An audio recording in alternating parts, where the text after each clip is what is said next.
لا یؤمن احدکم حتی اکون احب الیہ من والدہ ووالدہ والناس اجمعین۔ نبی پاک رؤوف الرحیم صاحب الاولاق صلی اللہ تعالیٰ علیہ وآلہ وسلم نے ارشاد فرمایا کہ اتنے تک کوئی کامل مومن نہیں ہو سکتا جتنے تک اپنے والدین سے بڑھ کر، اپنی اولاد سے بڑھ کر اور تمام لوگوں سے بڑھ کر مجھ سے محبت نہ کرے۔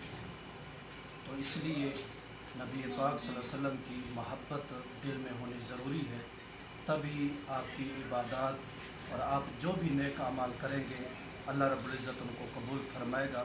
اگر حضور صلی اللہ علیہ وسلم کی محبت نہیں ہے آپ کے دل میں تو پھر انسان جو ہے صرف بس ٹکریں مارتا ہی رہے گا اور عبادات جو ہے وہ قابل قبول نہیں ہوں گی، کیونکہ سرکار مدینہ صلی اللہ علیہ وسلم کی محبت ہونی ضروری ہے دل میں۔ اللہ رب العزت سے دعا اللہ رب العزت ہمیں حضور نبی کریم رؤوف الرحیم صلی اللہ علیہ وسلم کی دل میں محبت رکھنے کی توفیق عطا فرمائے۔ آخر دعوانا الحمدللہ رب العالمین۔ چینل کو سبسکرائب کیجیے۔